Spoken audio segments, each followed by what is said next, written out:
Fala rapaziada, sejam muito bem-vindos a mais um vídeo aqui no canal do Manga.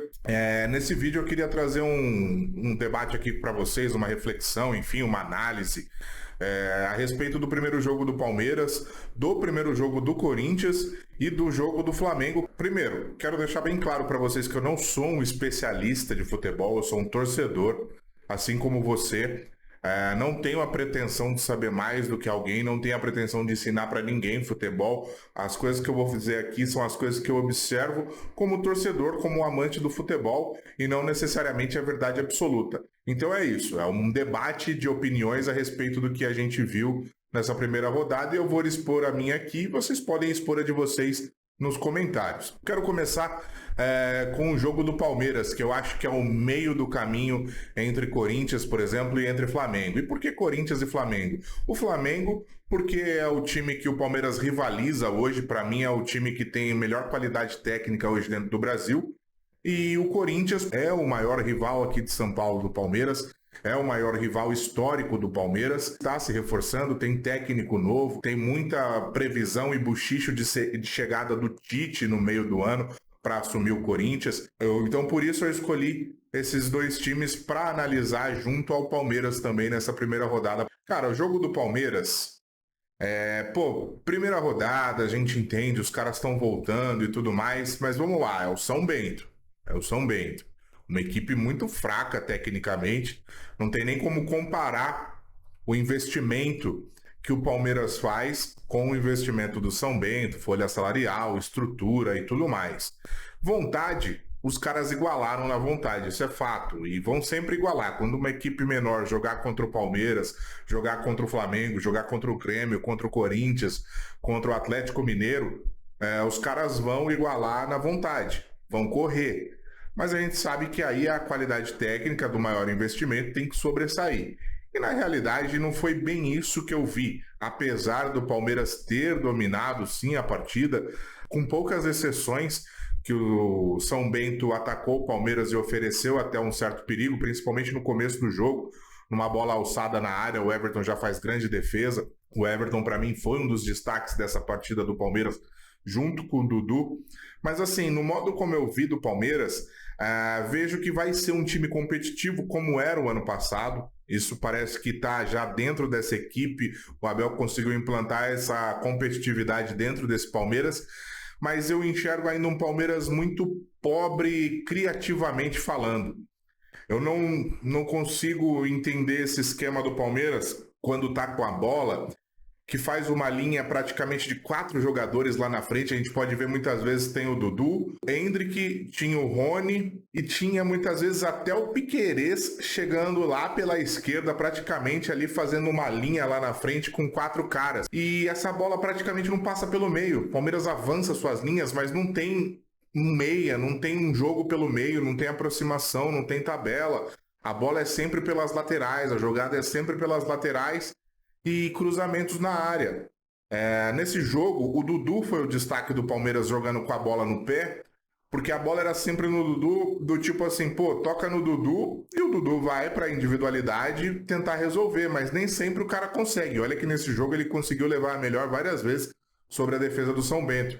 Mas nem sempre o cara vai conseguir, porque às vezes você coloca 2, 3 caras para marcar o Dudu e acaba deixando o Dudu inoperante. O Endrick acho que é um jogador muito talentoso, é muito promissor, mas o Palmeiras precisa ter um estilo de jogo que privilegie o Endrick. A gente precisa ter mais tabelas pelo meio, mais aproximação, mais jogo no meio de campo, para que essa bola chegue mais redonda para o Endrick, até mesmo para ele fazer uma tabela, para ele fazer uma parede, ou para ele receber essa bola, virar e bater, porque ele tem um chute de esquerda muito forte, o moleque é muito forte, cara. Apesar de ele ter 16 anos, ele finaliza muito bem e finaliza muito forte. Então ele precisa ser, sim, privilegiado. Eu entendo muito o coletivismo do Abel dentro dessa equipe do Palmeiras, entendo muito que a equipe que ele diz não tem nenhuma estrela, né? Tipo, a estrela é a equipe.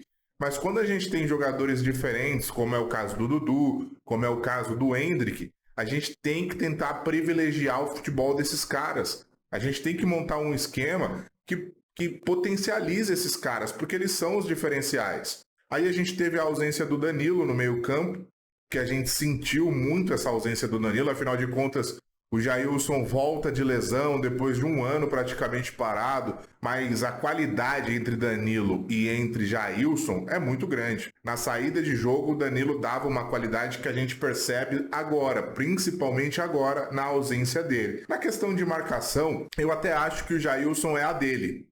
O Veiga também vem de um tempo de lesão, tem qualidade para ser o meia do Palmeiras. Eu acho que a melhor qualidade do Veiga é a finalização, mas ele tem condição de ser o meia do Palmeiras. Mas muitas vezes parece que ele não assume esse protagonismo ou não consegue assumir esse protagonismo de ser o meia do Palmeiras. E eu não estou dizendo que o Veiga não presta para o Palmeiras, não é isso. Mas às vezes eu estou esperando do Veiga algo que ele não possa entregar. E o Veiga sim foi muito importante, o Veiga sim é muito bom jogador, principalmente dentro dessa equipe do Palmeiras. A gente não pode se dar ao luxo de não ter o Veiga.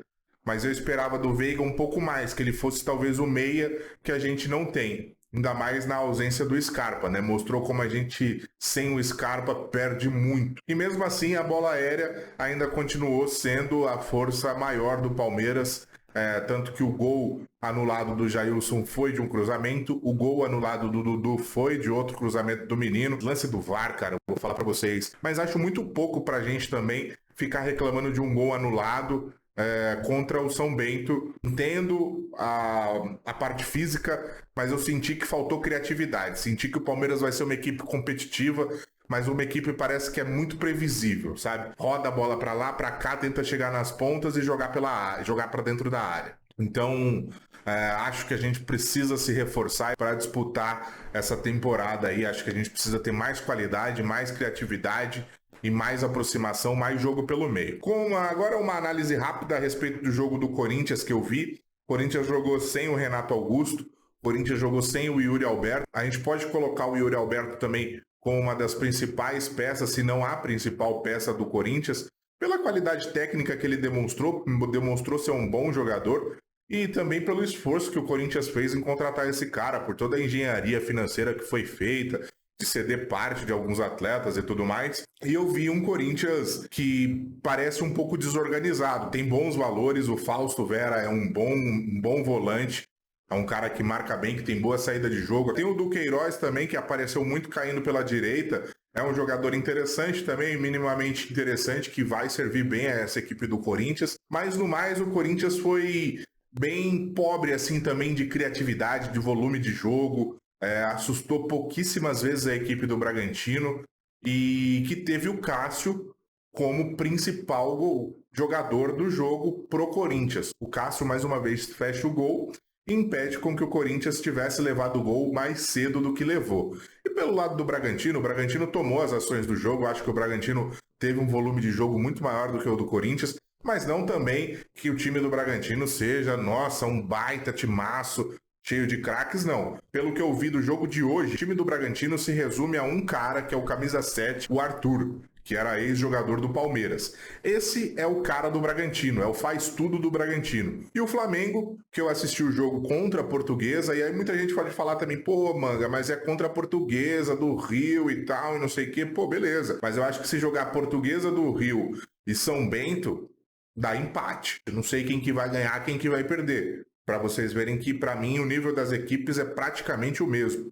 Mas o Flamengo, mesmo sem estar fisicamente no seu auge, por ser começo de temporada, mostra muita qualidade técnica. E aí eu não estou aqui pagando pau pro Flamengo, não é nada disso. Estou analisando o futebol como um torcedor que eu sou. Você pode ou não pode concordar, mas o Flamengo tem muita qualidade técnica com a bola no pé, cara. E a adição do Gerson, para mim, era o que faltava no Flamengo. Porque o João Gomes estava fazendo boas partidas, mas o Gerson é muito mais jogador. E o que eu notei do Flamengo é o seguinte: o Flamengo ele faz a saída com 2 zagueiros, e muitas vezes vem esse volante buscar a bola, que ou é o Gerson ou é o Thiago Maia, ou até mesmo às vezes o Arrascaeta. Eles rodam muito, se movimentam muito e eles sobem com os 2 laterais. O Ayrton Lucas, eu acho bom jogador esse cara, eu acho bom lateral esquerdo, e o lateral direito, Varela, o uruguaio, os dois sobem. Então você ganha essa amplitude. E o que eu notei, o time do Flamengo ele não abre os meias e também não joga todo mundo numa linha lá na frente, que nem faz, por exemplo, a equipe do Palmeiras.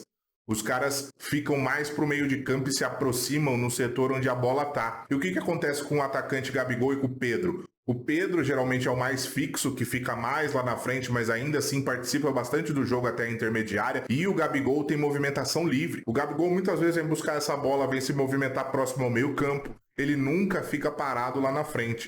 Ele sempre se movimenta e dá opção. Às vezes ele troca de posição com o Arrascaeta, ele vem buscar e o Arrascaeta se apresenta lá na frente.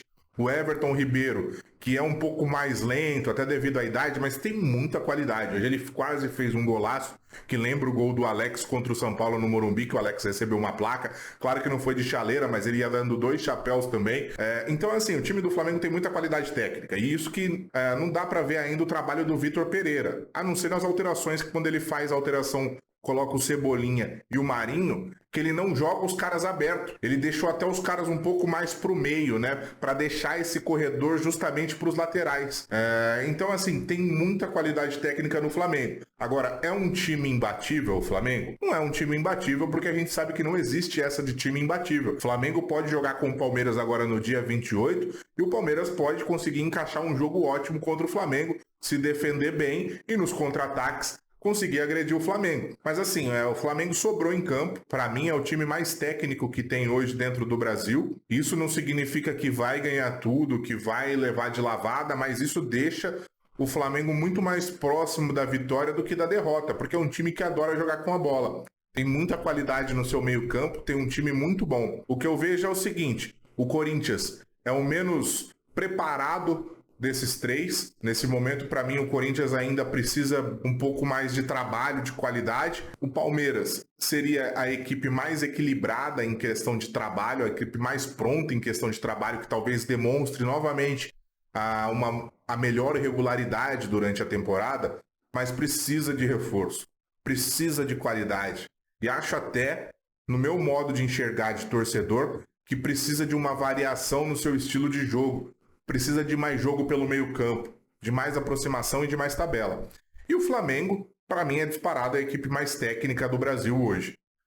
O trabalho está começando do Vitor Pereira, mas é assim, o cara está começando o trabalho, mas sabe quando você tem a sensação de que ele não vai ter muito trabalho? É só ele não perder o vestiário. Eu acho que o maior trabalho do Vitor Pereira é ele não perder o vestiário e conseguir colocar esses caras para potencializar o futebol desses caras.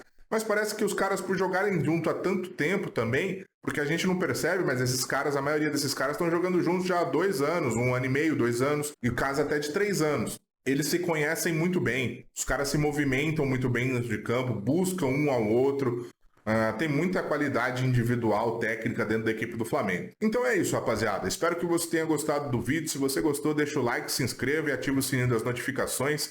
Comenta aí o que você achou também. Desculpa pelo vídeo ter ficado um pouco longo, mas eu quis fazer essa análise breve aí dos 3 times, tá certo? Um abraço e até a próxima.